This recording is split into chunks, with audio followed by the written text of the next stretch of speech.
Hello दोस्तों। अगर आप एसएससी जीडी 2026 के एग्जामिनेशन के लिए सीरियस हो ना, तो ये वीडियो आपके लिए गेम चेंजर साबित होने वाली है। मैंने एनालिसिस किया जो 2025 के एसएससी के एग्ज़ाम्स हुए थे, और उस एनालिसिस के बेसिस पर मैं आपको बताऊंगा कि 2026 के एग्ज़ाम में जीएस के जो 20 क्वेश्चन आएंगे एसएससी जीडी में, वो किस पैटर्न पर आएंगे और कैसे आपको उन्हें प्रिपेयर करना है ताकि आप फुल स्कोर कर सकें।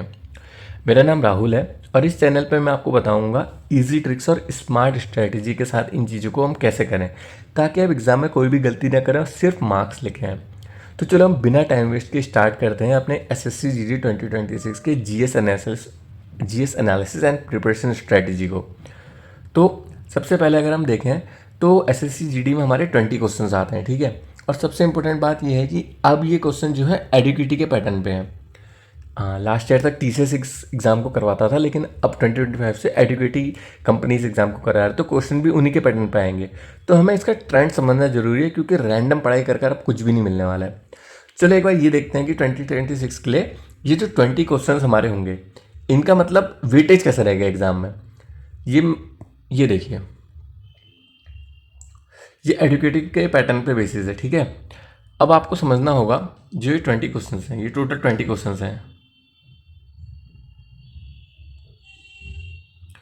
तो ये देखिए, अब यहाँ पे क्या है, जो हमारी हिस्ट्री है, हिस्ट्री के मैंने पैटर्न नोटिस किया कि 2 क्वेश्चन आ रहे हैं। हर सेट में कहीं ना कहीं 2 क्वेश्चन आ रहे हैं। जैसे यहाँ पे आपसे पूछा जाएगा स्वतंत्रता संग्राम के क्वेश्चन हैं, आधुनिक इतिहास की घटनाएं हैं, कभी कभी प्राचीन सभ्यताओं से भी कोई सवाल है, तो उन पे बेसिस भी फैक्चुअल पॉइंट्स हैं। और उसके बाद अगर अगला हम देखें राजनीति का, जो भी हमारा है राजनीति यानी पॉलिटिक्स के क्वेश्चन, उसमें मौलिक अधिकार, नीति निर्देशक तत्व जो डीपीएसपी होता है, राष्ट्रपति, प्रधानमंत्री, संसद और संविधान के जो मेन मेन इंपॉर्टेंट अनुच्छेद हैं जैसे 14 से 18 वाले, इनके ऊपर काफ़ी सवाल पूछे जा रहे हैं। और इसकी आपको चैनल पर ट्रिक्स भी मिल जाएंगी, इसके मैंने क्वेश्चंस अपलोड किए हैं। उसके अलावा अगर आप ये देखें, इकोनॉमिक्स से भी मैंने देखा कि 2 क्वेश्चन आ रहे हैं अर्थशास्त्र से, जैसे कि जीडीपी, मुद्रास्फीति, बजट, गरीबी योजनाएं, इन सब चीज़ों के बारे में जो वर्तमान में चल रही हैं, उन शब्दों से रिलेटेड वाली रिपोर्ट्स और शब्द जैसे सीपीआई होता है, एमएसपी होता है, राजकोषीय घाटा, फिस्कल डेफिसिट से कहते हैं, उनके बारे में भी देखना जरूरी है। और जो ज्योग्राफी था हमारा, भूगोल, उसके भी 2 क्वेश्चन थे, हर सेट में लगभग 2 क्वेश्चन थे। और उसमें जैसे ये चीज़ पूछी जाती है नदियों के बारे में, पर्वत के बारे में, राज्यों की सीमाओं के बारे में, मिट्टी के प्रकार क्या हैं, और इन चीज़ों को हमें भारत के मानचित्र को देख के पढ़ें अगर, तो ज़्यादा इजीली समझ होगा। जैसे मैं अपनी वीडियोस में आप लोगों को क्वेश्चंस में समझाता भी हूँ, मानचित्र से याद करना भी ईजी होता है, फिर ट्रिक भी इजीली याद करना ईजी हो जाती है, लेकिन मानचित्र देखना एक बार ज़रूरी है। और जो बाकी 2 क्वेश्चन हैं विज्ञान की ज़्यादातर आ रहे हैं, इसमें जीव विज्ञानी, बायोलॉजी और भौतिकी, फिजिक्स, इन दोनों से एक एक क्वेश्चन था मैंने देखा मोस्ट ऑफ द पैटर्न में। रसायन विज्ञान, केमिस्ट्री के क्वेश्चन लगभग कम ही थे।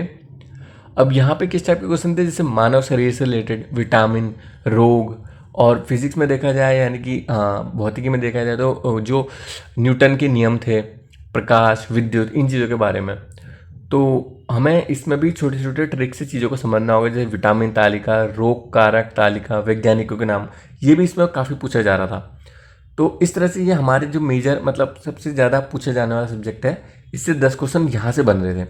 उसके बाद छोटे मोटे अलग अलग चीज़ों से क्वेश्चन बन रहे थे, और लगभग इसी पैटर्न पे था पूरा का पूरा, जो इस साल अभी तक 2025 में पेपर हुए हैं। सबसे ज़्यादा ये क्वेश्चन हर बार सूचकांक या रिपोर्ट जिसे कहते हैं उससे पूछा जा रहा था, जैसे happiness index, global hunger index, HDI, corruption index, इन सब चीज़ों के बारे में। तो हम लोगों को इसमें ना डिटेल में तो नहीं, लेकिन ऊपर ऊपर से सारे के सारे इंडेक्स के मेन मेन पॉइंट्स हर बार याद करने पड़ेंगे अपने एग्जाम से पहले। जैसे कि इंडिया की रैंक उसमें क्या है, पहली बात हमें याद करनी है। दूसरी बात है कि सबसे ऊपर वाली कंट्री कौन सी है, सबसे नीचे वाली कंट्री कौन सी है, और जो ये हमारा मतलब कौन सी संस्था ने इस इंडेक्स को या फिर इस सूचकांक को निकाला हुआ है। ये 3-4 पॉइंट है जो हमें याद करने पड़ते हैं इसमें, और इससे हर बार एक क्वेश्चन आ रहा है। उसके बाद है सरकारी योजनाएं। अब ये मतलब इन एग्जाम्स का बड़ा फेवरेट टॉपिक बन गया है सरकारी योजनाएं। इससे लगभग 2 क्वेश्चन आ रहे हैं, 2 क्वेश्चन तो हर ही सेट में थे। अब ये एसएससी जीडी का ना पता है सबसे ज़्यादा फेवरेट पार्ट बन चुका है जितना मैंने देखा है। यहाँ से जैसे प्रधानमंत्री आवास योजना, पीएम किसान योजना, बेटी बचाओ बेटी पढ़ाओ, पीएम विश्वकर्मा योजना, इस तरह की जो योजनाएं सरकार लॉन्च करती है उससे रिलेटेड कुछ भी पूछ लेना। और हमें इसमें इनके लॉन्च वर्ष से, इनके मंत्रालय कौन से हैं, इनका उद्देश्य क्या, ये सब चीज़ें याद करनी है। फिर करंट अफेयर से अगर देखें तो करंट अफेयर से भी हमारे 2 क्वेश्चन आ रहे हैं, जिसको हम एग्ज़ाम से मतलब 1 महीने पहले कंप्लीट करेंगे, उससे पुराना नहीं। इसमें कुछ भी पूछ ले रहा है वो। तो अब जैसे मतलब अर्थ से रिलेटेड आउटसाइड का किसी सैटेलाइट के बारे में, या फिर मतलब नासा ने क्या लॉन्च किया, ये सब चीज़ें करंट अफेयर में कुछ भी पूछ ले रहा है जो चलनी है। अच्छा, एक राज्य के नृत्य या लोक नृत्य जो होता है, एक सवाल इससे भी हर सेट में है, और ये बहुत ही आसान और स्कोरिंग टॉपिक होता है। एग्जाम्पल के जैसे बिहू में, बिहू जो डांस है वो आसाम का है, गरबा गुजरात का होता है, लावड़ी महाराष्ट्र का होता है। इसको हम मतलब उनके नृत्यकर्ता के चित्र के माध्यम से और ट्रिक से याद करने की कोशिश करेंगे, तो ये बहुत ही ईजी हो जाएगा। इससे आपका 1 नंबर तो डांसेस का कंफर्म बन जाएगा।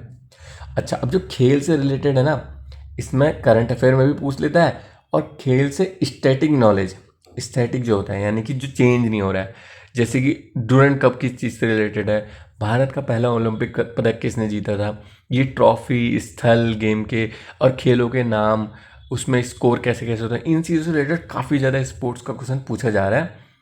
हर एक सेट में एक क्वेश्चन तो मेरे को मिला ही मिला है, तो हम लोगों को इसे भी करना बहुत ज़्यादा ज़रूरी है।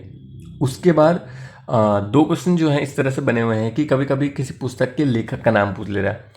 अंतर्राष्ट्रीय संगठन जो हैं, जो जैसे WTO, WHO, उनमें कौन कौन किस किस पोस्ट पे हैं, या फिर उनका हेडक्वार्टर कहाँ है, या उन्होंने कोई अभी नया काम किया है तो उसके बारे में। और अपॉइंटमेंट के भी क्वेश्चन बहुत आ रहे हैं कि अभी किसने कौन सा पद ले लिया है, नियुक्ति जिसे कहते हैं। इसके 2 क्वेश्चन आ रहे हैं इन तीनों टॉपिक में से, कभी इन 2 से आ जा रहे हैं, कभी लास्ट के 2 से आ जा रहे हैं, इस तरह से। और एक क्वेश्चन हमारा कुछ ना कुछ हमेशा ऐसा रह रहा है जो मतलब मिसलीनियस कह सकते हैं, जैसे कि वो इनमें से किसी भी एक टॉपिक में बढ़ा के आ जा रहा है। कभी कभी मायने में एग्जाम के लिए वो सेंसस से भी पूछा जा रहा है, किसी सेट में सेंसस का भी क्वेश्चन भी डाल दे रहे थे, और वरना इन्हीं में से किसी एक में एक क्वेश्चन बढ़ा दे रहे थे। तो इस तरह से आपके जो 20 क्वेश्चन है ना, इस बार SSC के प्रिपेयर होने वाले हैं आपके एग्जाम के लिए, और इसी पैटर्न पे होगा। आप देखना, आप एक बार इसकी स्क्रीनशॉट ले लो किस तरह से वो 20 सवाल आपसे पूछे जाएंगे, ताकि जब आप अब अपनी किताब लेके बैठो और इसके लिए पढ़ाई करो, तो आप लोगों को याद रहे कि किसका कितना वेटेज होने वाला है। मैं यहाँ पे लिख देता हूँ इसे, टोटली 20 है पूरा का पूरा, ठीक है। उसके बाद हम देखें जाए अब हमें करना कैसे है, तो आप इसकी तैयारी कैसे कर सकते हो। आप इसकी तैयारी के लिए क्या करो ना, आप हर दिन 2 घंटा GS को दो, क्योंकि इसी में सबसे ज़्यादा स्टूडेंट का स्कोर नीचे गिरता है। हर दिन 2 घंटा दो, और इसकी ट्रिक पता है क्या है इस सब्जेक्ट की, ज़्यादा मत पढ़ो लेकिन कंसिस्टेंटली पढ़ते रहो, हर दिन थोड़ा थोड़ा पढ़ो और उसे पूरा रिवाइज करो। हर संडे को मॉक टेस्ट देते रहो। मॉक टेस्ट आप किसी भी वेबसाइट को उठा सकते हो जो आपको अच्छी लग रही है। उसके अलावा SSC GD में सिलेक्शन ना सिर्फ लक से नहीं होता है, स्मार्ट स्टडी से भी होता है। आपको सिर्फ ये समझना है कि पेपर किस डायरेक्शन में जा रहा है, और यही मैं आपको ये बताने के लिए ये वीडियो बनाया है। अब आपके पास है एक रोड मैप है, ये वो रोड मैप है आपके पास वो रोड मैप है, बस आपको वो एक्शन लेना है इसके ऊपर। अच्छा, अगर आप लोगों को ये वीडियो अच्छा लग रहा है तो इसको लाइक कर देना। कमेंट में लिखो आपको अगला मतलब किस टॉपिक के ऊपर किस टॉपिक के ऊपर वीडियो चाहिए, मैं उसका कोई क्वेश्चन लेके आऊँगा जो भी एक्सपेक्टेड है बिल्कुल, और देखना उसी से रिलेटेड आएगा कुछ ना कुछ। चैनल को आप लोग सब्सक्राइब कर लो अगर एग्ज़ाम को आप लोगों को क्लियर करना है। तो मेरा नाम है राहुल। चलिए अब हम किसी नेक्स्ट वीडियो में किसी नए क्वेश्चन के साथ मिलेंगे। तब तक आप लोग पढ़ते रहो और ग्रो करते रहो।